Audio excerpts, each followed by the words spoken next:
Al 14 vamos a estar viendo en esta ocasión. Gálatas 2 del 11 al 14, mi hermano.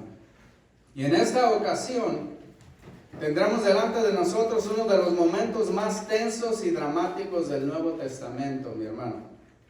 Va a ser el enfrentamiento cara a cara de dos de los apóstoles más importantes de la iglesia de nuestro Señor Jesucristo, Pedro y Pablo, o Pablo primero, porque él es el que va a comenzar el argumento. Pablo y Pedro van a tener un enfrentamiento dramático, un momento tenso.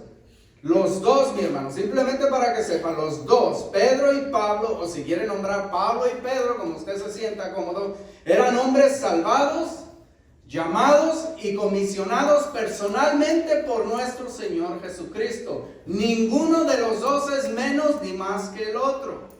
Los dos fueron sellados y llenos por el Espíritu Santo. Dios Espíritu los inspiró a ellos también. Por eso, aunque uno escribió más cartas que el otro, por decirlo así, los dos dejaron un legado en el Nuevo Testamento. Y sus palabras fueron inspiradas, sopladas por el Espíritu Santo, aunque en su persona ellos le dan la característica personal a cada carta. También los dos fueron cubiertos y embestidos con la autoridad de Dios Padre. Los dos, para que anunciaran y proclamaran el mensaje de la gracia de Dios, las buenas nuevas de salvación, el evangelio de la redención y de la reconciliación con Dios. Por gracia. Porque no solo fuimos redimidos, fuimos reconciliados, fuimos justificados, fuimos sellados y fuimos predestinados. Es mucho más que una simple palabra. Hablar de salvación es entrar a la profundidad y la anchura y los misterios de un Dios poderoso que nos ama. Los dos tenían esa misma autoridad, mi hermano. Es más, los versículos de la semana pasada, si usted recuerda los versículos anteriores, nos mostraron cómo los dos en completo acuerdo y unidad se dieron la mano en señal de compañerismo. Ahí en el capítulo anterior se dan la mano y hay compañerismo, hay unidad, y ellos entendieron que Dios había apartado a Pablo para todo el mundo, pero exclusivamente a los gentiles, y que a Pedro lo había apartado también para todo el mundo, pero de cierta manera su trabajo va dirigido a los judíos, a los de descendencia hebrea. Hay una unidad y un amor y una armonía que dejamos en el capítulo anterior, que ahora nos preguntamos, ¿qué sucede? ¿Qué es lo que sucede entre estos dos apóstoles? ¿Qué es lo que sucede? ¿Por qué Pablo va a confrontar públicamente a Pedro? Porque hay este enfrentamiento, y le voy a decir de antemano, no fue porque Pedro abandonó el mensaje de la gracia, nunca lo hizo. No fue por abuso de autoridad, como algunos pastores estaban haciendo en la iglesia de Corinto, algunas personas abusando de las almas, no. No fue porque engañaba como algunos otros lo hacían. El mismo Pedro les dijo, esas personas son nubes sin agua, van de lado a lado, nada más son olas de mar, van y vienen, nunca tienen un testimonio. Sus ojos están llenos de adulterio, lo único que quieren es el dinero. No, ese no era el problema del apóstol Pedro. En todas estas cosas fue correcto. Su ofensa estaba en su conducta, mi hermano. Y ahí está la diferencia, el matrimonio entre tu doctrina, lo que crees, y lo que vives. Tiene que ser, no puede haber un divorcio, tiene que estar casado lo que tú crees y lo que exhibes. Porque tu comportamiento puede confundir a muchos. Ese era, su ofensa estaba en su conducta. Veremos que su comportamiento era una contradicción. Era inconsistente con la verdad del evangelio. Enseñaba una cosa: somos salvos por gracia y nada más. Pero vivía diferente. Su caminar no iba a la par de su hablar. Y el resultado de su ejemplo podría ser fatal. Haya sido fatal para la iglesia primitiva. Él era un gran líder, reconocido. Por eso Pablo lo va a tener que enfrentar. Y vamos a leer. Vamos a ver qué hizo el apóstol Pedro. Versículo 11 y 12, en el nombre de nuestro Señor Jesucristo. Pero cuando Pedro vino a Antioquía, le resistí cara a cara, porque era de condenar. Pues antes que viniesen algunos de parte de Jacobo, comía con los gentiles. Pero después que vinieron, se retraía y se apartaba porque tenía miedo de los de la circuncisión. Empezó a titubear. Ahora no sabemos por qué Pedro visitó esa gran ciudad. Era una ciudad grandísima. Un señor que tenía un hijo que se llamaba Antíoco y su papá se llamaba Antíoco, empezó a conquistar todos esos lugares. Y no sé por qué le dio a ponerle a muchas ciudades, se llamaban igual, pero había dos que eran muy importantes. Esta está en Siria, en lo que es Siria hoy. Ahora es un pueblito chiquitito, pero antes era una ciudad de 500,000 de personas. Y se juntaban los caminos de Asia y de Europa, Euroasia, ahí se juntaba. Esa ciudad era muy importante, muy buena para evangelizar, porque muchas de esas gentes se iban y llevaban el evangelio a otros lugares. Pedro llegó a ese lugar, mi hermano. Ahí vivían muchos judíos. Y gentiles, por supuesto, vivían muchos judíos. Algunos de ellos, de cierta manera, no estaban tan arraigados con las doctrinas y las enseñanzas y tradiciones de Jerusalén, pero eran judíos, conocían la ley, seguían la ley, especialmente la circuncisión. Años atrás, el apóstol Pablo, junto con Bernabé, plantaron una iglesia, la cual creció y fue de grande bendición. Se fortaleció y se volvió un ejemplo vivo, mi hermano, de la unidad y la comunión entre judío y gentil. El Señor Jesucristo no hacía acepción de personas.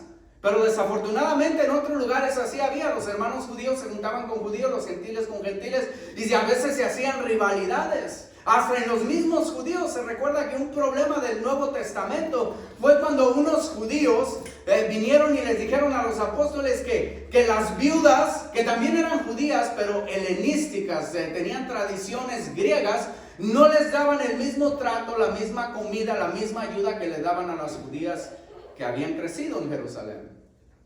Así de que aquí en este lugar había una gran comunión entre judío y gentil. Los hermanos de esta iglesia vivían conforme a la verdad del evangelio, sin prejuicios, ni divisiones basadas ni en dinero, ni en estatus social, ni en el origen racial de cada uno. Su armonía se veía no solo en los servicios. Los hermanos se querían unos a otros. No solo en los servicios, sino en la mesa.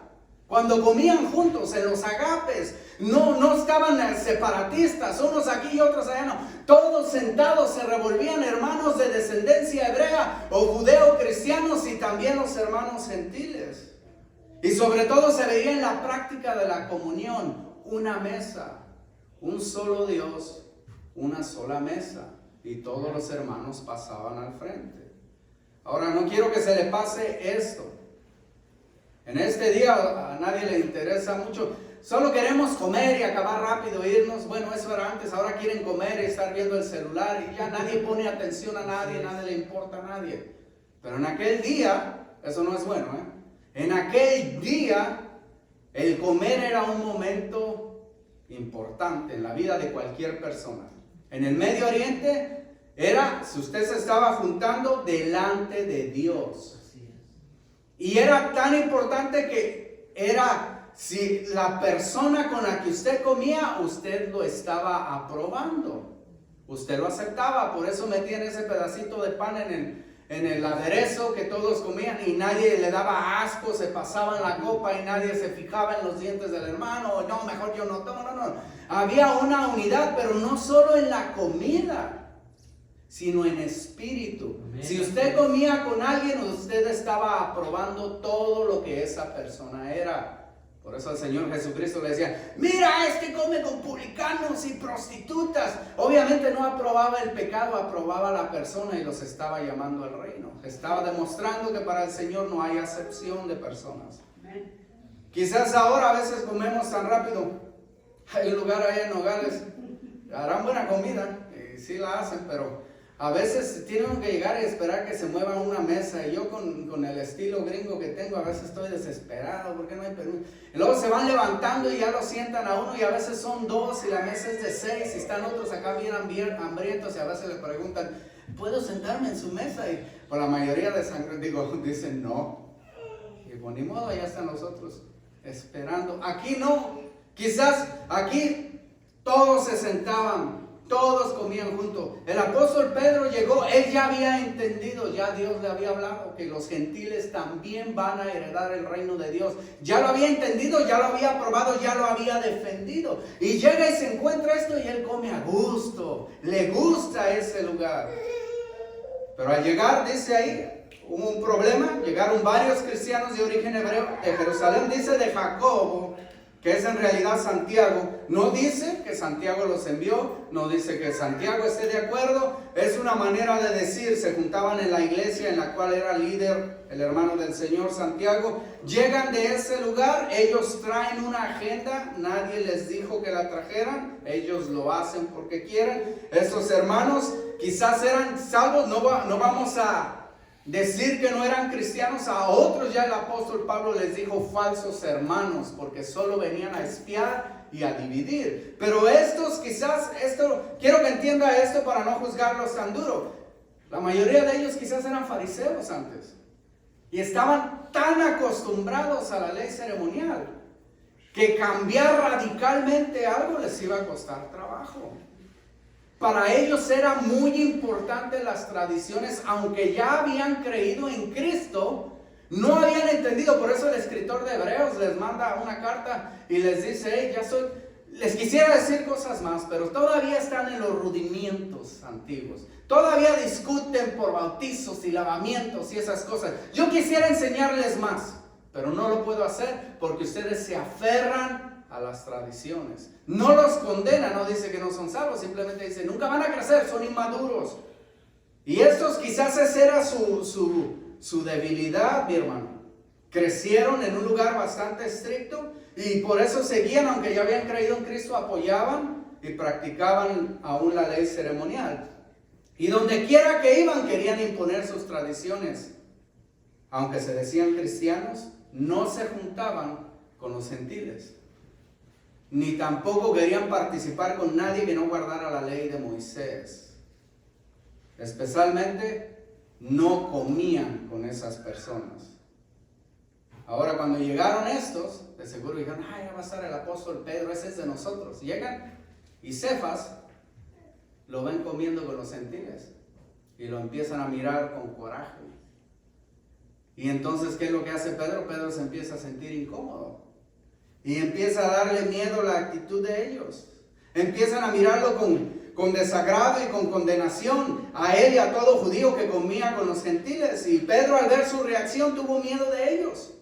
Y poco a poco, dice ahí en el griego, tímidamente, poco a poco se empezó a apartar de los hermanos. A lo mejor le decían, hermano, ya le traje el pedacito ese de las patitas, en los cueros, ese encurtido de puerco que tanto le gustan, y a lo mejor él los comía, pero ahora ahí están los hermanos judíos. No, gracias. A lo mejor al principio decían, luego, hermano. Y ya después fue más la que, no, hermano.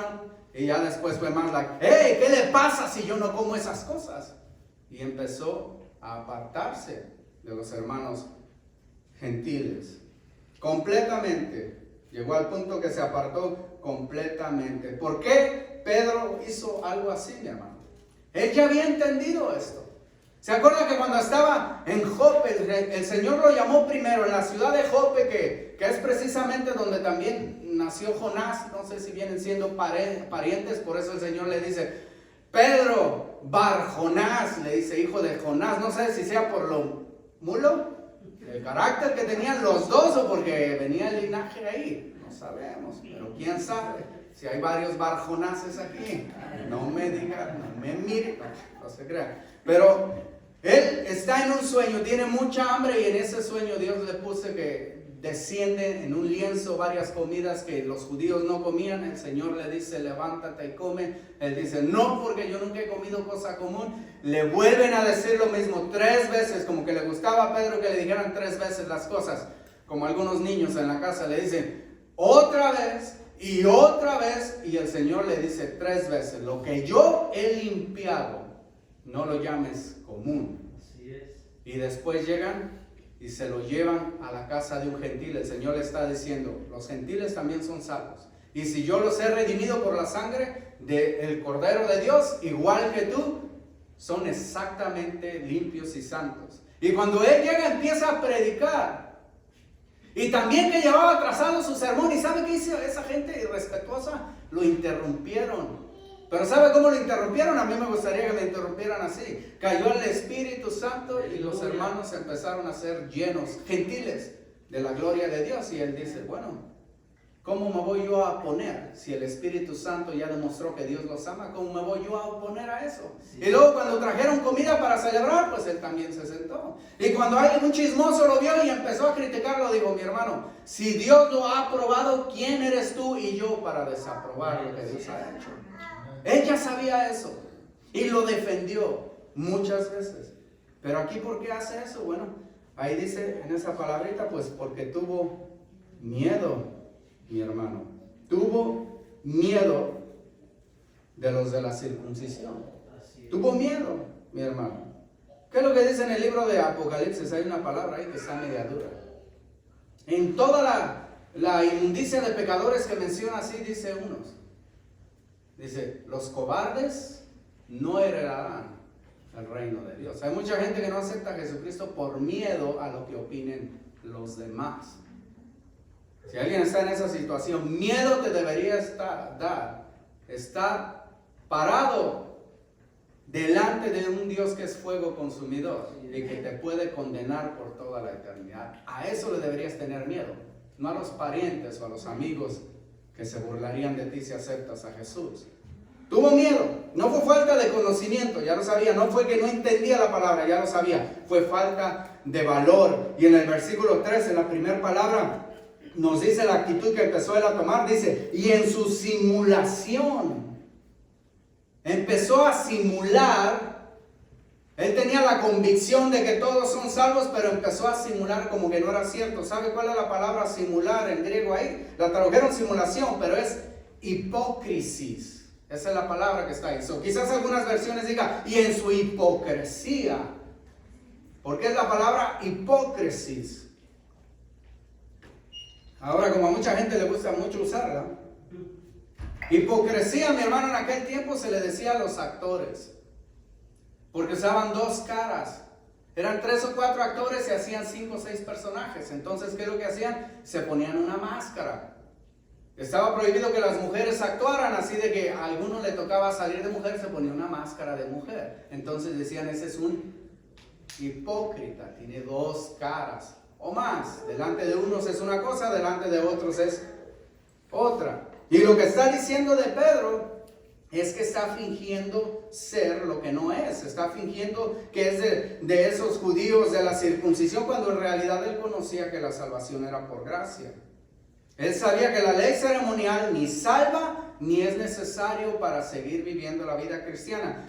Por gracia somos salvos y por gracia nos mantenemos delante del Señor. La gracia es suficiente. Él lo sabía, pero ahora está viviendo de una manera hipócrita. No hay cristianos de segunda clase, mi hermano. No hay cristianos de segunda clase. Pedro lo sabía, pero se apartó porque le ganó el miedo. Ahora, como Pedro me cae bien, no sé por qué, pero Pedro se parece a muchas personas. Y porque me cae bien lo voy a defender tantito. Digamos, ¿qué es lo que dice? Que él era el apóstol para los judíos. Digamos que Pedro lo hizo para no destruir su testimonio delante de los judíos. Digamos que lo hizo porque él era el líder en Jerusalén y tenía que volver a Jerusalén y luego pues lo iban a criticar. O digamos que su familia vivía ahí, que quizás lo iban a empezar a tratar mal a su familia. Podemos decir eso, pero la verdad es que tuvo miedo. Se acobardó, otra vez lo hizo. Otra vez quitó sus ojos de delante de Jesús. Cuando estaba en medio de la tormenta, Ninguno se animó a caminar en el agua. Es más, hasta el día de hoy solamente Pedro ha caminado en el agua. Hay muchos que hacen trucos y dicen que un monje o que fulano es falso. Solo Pedro, porque lo criticamos, empezó a ahogar. No, pero ¿dónde estaban los otros 11? En el barco. Fue el único que se atrevió y fue el único que caminó, pero quitó sus ojos de Jesús y se empezó a hundir. El miedo le ganó. Delante de aquella jovencita esclava, una mujer estaba él calentándose las manos y le dice: tú andabas con Jesús, tú eres Galileo, le dijo. Y él: no. ¿Por qué negó? Ante una muchachilla, pues cállate mujer, y quita. ¿Por qué lo negó? Porque le ganó el miedo, mi hermano. Y el miedo al hombre es una trampa. Y si usted le tiene miedo al hombre, nunca va a progresar espiritualmente. Es una trampa. El libro de Proverbios 29-25 dice: el miedo al hombre es una trampa. Te estás echando lazo a ti mismo. Pedro, al igual que Aarón, al igual que Saúl, cedieron ante las demandas de los demás y cometieron pecado. Escondieron su convicción. Aarón sabía que no deberían estar adorando un becerro de oro, pero por miedo hasta dejó que lo hicieran. Dios a él no se fue tragado inmediatamente, porque Dios sabe que Aarón sabía que estaba haciendo mal y le dio una oportunidad. No estaba de acuerdo, pero tampoco impidió. Fue un hipócrita también. Escondió su convicción, simuló estar de acuerdo, lo mismo que hizo Pedro. ¿Cuál fue el resultado de eso? Ahora, está escrito aquí porque podía haber ocasionado grandes problemas. Y empezó a ocasionarlos. El resto del versículo 13 nos dice que en su similación participaron también los otros judíos que ya vivían en Antioquía, que eran hermanos, que eran cristianos, que se juntaban con los gentiles, de tal manera que aún Bernabé fue también arrastrado por la hipocresía de ellos. Hasta Bernabé empezó a seguir a Pedro, y ya Bernabé, fíjese, Bernabé con sudor y con lágrimas y con trabajo plantó esa iglesia junto con Pablo. Es más, cuando esa iglesia fue plantada, primero se menciona a Bernabé y después a Pablo. Él se esforzó tanto para que los hermanos gentiles conocieran la verdad de Dios. Se enfrentó a tantas luchas y tantas pruebas en las cuales participó en su primer viaje misionero para que la gente gentil conociera de Dios. Y ahora hasta él está cayendo en esta hipocresía. Cuando una persona mira que el líder se empieza a desviar, mi hermano, tiene que tener cuidado si tiene gente que lo mira. Y no nada más líder de iglesia, líder de hogar. Si usted empieza a caminar chueco, sus hijos lo van a seguir por el mismo paso. Si usted no pone firmeza y convicción, puede confundir a los demás. Empezó a confundir a varias personas. Todos somos uno, ni judío ni gentil, no hay diferencia. Todos somos unos, hechos uno en Cristo Jesús. Pero la cobardía de Pedro dio paso a la hipocresía. La hipocresía resultó en una peligrosa división. Ya unos hermanos gentiles no sabían qué hacer. Bueno, Pedro antes se sentaba con nosotros, ahora no se sienta con nosotros. ¿Qué vamos a hacer? ¿Qué vamos a hacer? El miedo hace que la gente deje la iglesia. Nosotros no debemos de tenerle miedo al hombre, a Dios. Y si estamos bajo la mano de Dios, no importa lo que diga el hombre, las noticias que ellos digan, no debemos de salir huyendo, no debemos de andar buscando puertas, tocando donde no debemos de tocar. Debemos de confiar en Dios, si no, entonces nuestra práctica no va conforme a nuestra confesión, y entonces estamos cometiendo el mismo error que el apóstol Pedro. Estamos viviendo hipócritamente. Declaramos que Dios es mi pastor, que todo lo que me pasa es conforme a su voluntad, trabaja para bien, pero cuando el hombre dice algo, salimos huyendo. Nuestra práctica debe ser conforme a nuestra creencia. Ahí empezó una peligrosa división. Podían haberse hecho dos iglesias ahora: los judíos, los cristianos gentiles y los cristianos de descendencia judía. O podía simplemente destruirse todo ese trabajo, porque se iban a pelear entre ellos. Tú eres más santo que yo. No, yo soy más santo que tú. Iba a haber una gran división y un gran pleito, mi hermano. Era peligroso. Estaban haciendo en realidad dos clases de cristianos: los de descendencia hebrea y los gentiles. Estaban poniendo dos mesas para la comunión. Un Dios, pero dos mesas. Y eso no es correcto, mi hermano. ¿Qué hizo el apóstol Pablo? Pues lo dice en el 11 suena feo, bastante fuerte en griego, pero cuando Pedro vino a Antioquía, le resistí cara a cara, se le paró enfrente, lo enfrentó, porque era de condenar. ¿Cómo es que estás haciendo esas cosas, Pedro? Y luego dice en el 14, pero cuando vi que no andaban rectamente conforme a la verdad del evangelio, dije a Pedro delante de todos, si tú, siendo judío, vives como los gentiles y no como judío, ¿por qué obligas a los gentiles a judaizarse? ¿Por qué quieres que los gentiles se hagan judíos si ni tú mismo eres un judío? Está hablando conforme a la ley. Si ni tú mismo puedes guardar toda la ley, todas las ceremonias, ¿por qué quieres que otro las guarde? Les decía el Señor a los apóstoles, cuídense de la levadura de los fariseos, que le echan a hombres cargas tan pesadas, las cuales ellos ni siquiera las tocan con un dedo. Así es. Ellos le prohíben a todo el mundo hacer esto, pero en su casa ellos no lo hacen. Todo el mundo tiene prohibido esto, pero cuando ya le toca a él, bueno, vamos a hacer una excepción. Dios me iluminó en este día que por lo pronto no vamos a hacer esto, no vamos a prohibir esto. Le ponen al hombre cargas que ellos no llevan. Por eso Pablo se opuso enérgicamente a Pedro y públicamente, delante de la congregación, le llamó la atención mostrándole que su conducta era condenable delante de Dios. Lo está maldiciendo esa conducta, mi hermano. Es una palabra bastante fuerte. Aún más, la forma en que se lo dice está afirmando que Pedro es digno de condenación, de castigo, y que está ya siendo condenado por su actitud. Esa palabra carga pasado y presente. No solo eres digno, sino que ya estás condenado delante de Dios. Por lo que tú haces es desagradable a Dios. ¿Por qué hizo Pablo esta reprensión tan severa y tan dura públicamente? La palabra del Señor nos enseña esto, mi hermano. Que reprendamos al que peca, pero lo debe hacer como, primero, en amor. Si usted va a reprender a alguien y no le cae bien, no vaya. Es más, la Biblia le dice, el que sea espiritual, hable con él. Si usted trae algo, prejuicios en contra de él, no lo reprenda a usted, porque lo único que va a hacer más daño. La palabra del Señor nos enseña que reprendemos de reprender primero en amor, deseando y orando por la restitución de la persona, no la condenación. Y segundo, en privado, si no hay respuesta positiva, se trae otra persona. Es lo que nos enseñó el Señor Jesucristo.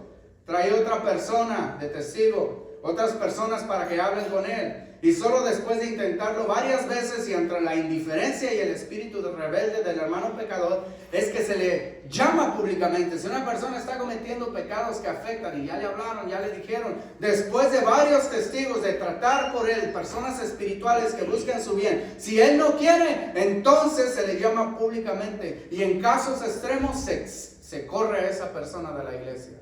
Ok, si no quieres hacer caso, estás viviendo en un estilo de vida que ya te dijimos, no lo puedes exponer, no debes de vivir así, no lo puedes exponer en una iglesia, no puedes contaminar al resto de los hermanos. Si ya se le habló en amor y no quiere, entonces se le corre de la iglesia, se le prohíbe la entrada. Simple y sencillo. Muchas de esas personas vuelven, entienden, como el hermano en la primera de Corintios, que se había juntado con su madrastra. Se muere su padre y él se junta con su madrastra. Y para él era la gran cosa. Hey, yo sí sé la gracia. Y lo regañan y le dicen, hey, si no quieres, fuera de esta iglesia. Porque ni los gentiles hacen esas cosas, ni los paganos se meten de esa manera con una persona. Ese es incesto de cierta manera. Pero ¿qué es lo que hizo él? Él volvió y lo restauraron. A veces la disciplina es lo que sirve. Pero ¿por qué Pablo, si ya entendemos eso, mi hermano, aparentemente desobedece a Dios y a sus propios consejos y repudia públicamente a otro apóstol del Señor?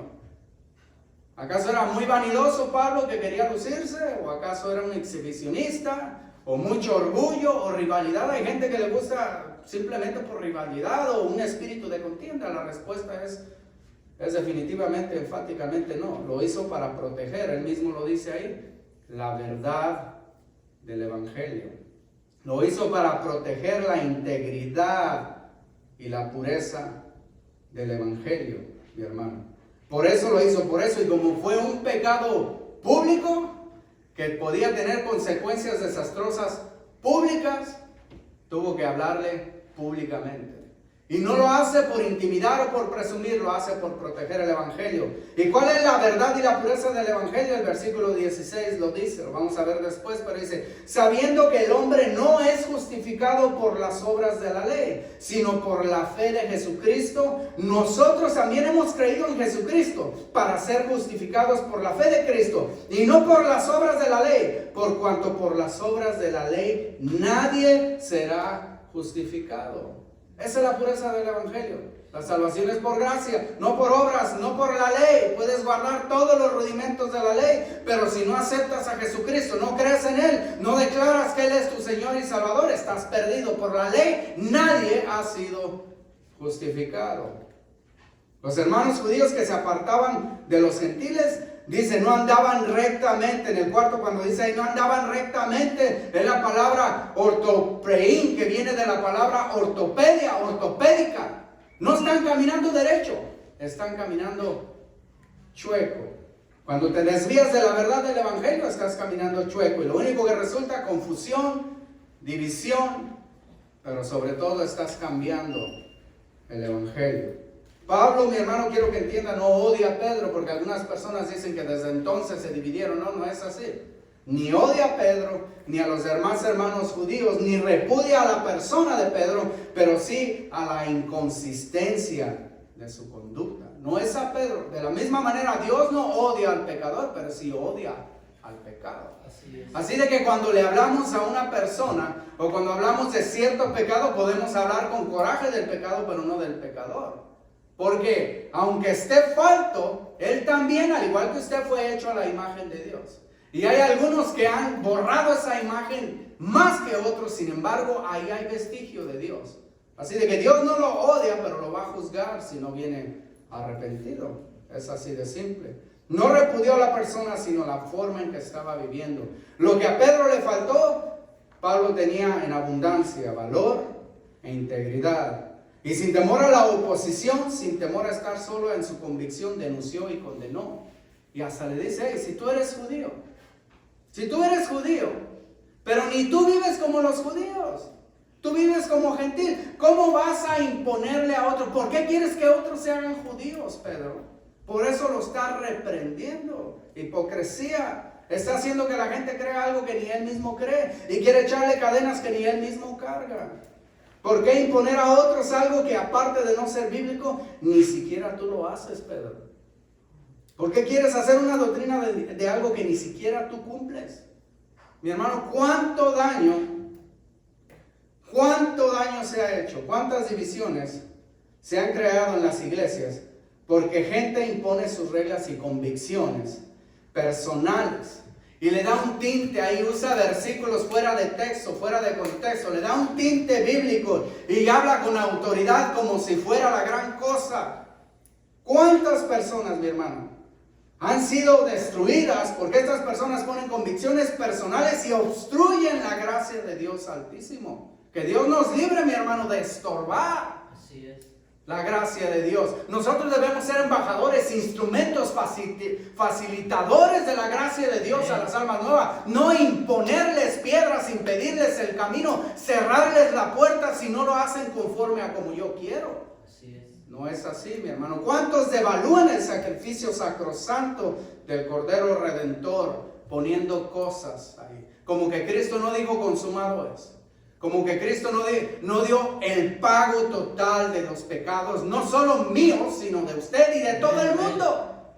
Para que todo aquel que en él cree no se pierda, mas tenga vida eterna. No fue un abono, no fue un pedacito, no está comprando una olla, usted no está comprando su salvación en abonos y Jesucristo dio el primer pago y usted va a dar el resto. No es así, mi hermano. Él lo pagó todo, todo. No hay nada más que agregarle, Él lo pagó todo, mi hermano. ¿Cuántas personas habrán sido lastimadas, mi hermano? ¿Cuántos se habrán apartado? Es más, ¿cuántos habrán rehusado entrar porque necesitaban de Dios? necesitaban del cariño, del amor de su Redentor, necesitaban libertad en su mente de su pecado, pero llegaron y en vez de libertad les empezaron a echar cargas, les empezaron a poner condiciones y reglas. Si tú quieres ser salvo, bueno, tienes que hacer esto. Primero, en la iglesia hay que hacer esto, tienes que hacer esta cosa, tienes que ponerte esto, tienes que hacer de lo otro, tienes que dar esto.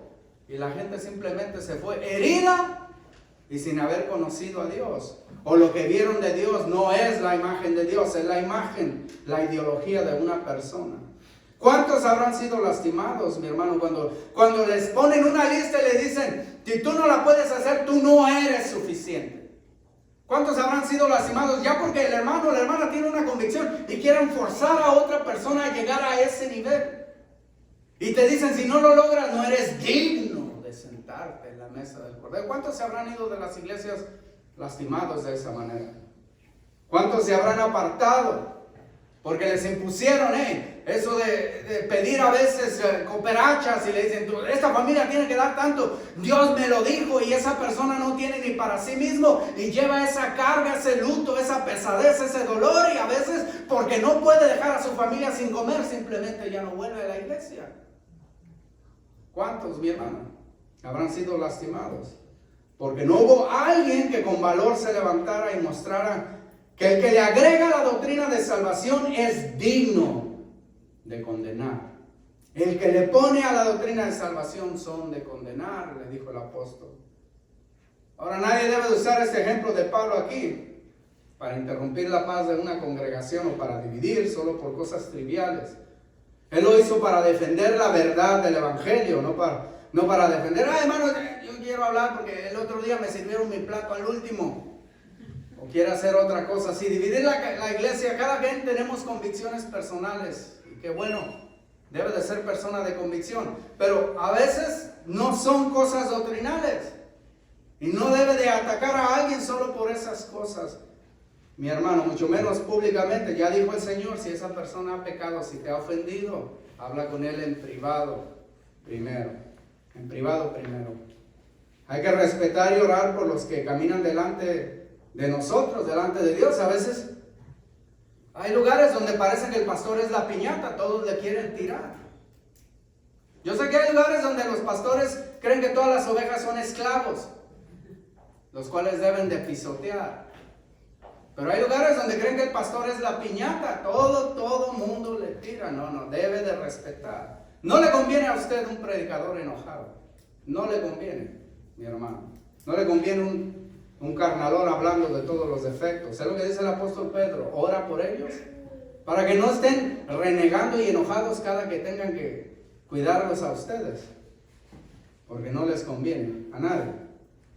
Dios manda buscar la paz y la unidad por sobre todas las cosas, mi hermano, excepto cuando atenta contra la verdad del evangelio. Cuando se trata de destruir el evangelio de Dios y la libertad del creyente, entonces debemos de hablar con valor y con convicción. Tengamos cuidado, mi hermano, en el camino cristiano. Tengamos cuidado, porque aparte de angosto es recto. Por eso dice a él, estas personas que andan así, no andan rectamente. La Biblia, el camino de Dios es recto. No nos desviemos ni a izquierda ni a derecha. No caminemos chuecos. Y sobre todo, no volvamos atrás. Cuida tu vida, tu doctrina, porque aún grandes líderes pueden caer, como estamos viendo aquí con el apóstol Pedro. Aún los que tienen mucho tiempo pueden caer si se descuidan de la oración, si se descuidan de lo que dice la palabra.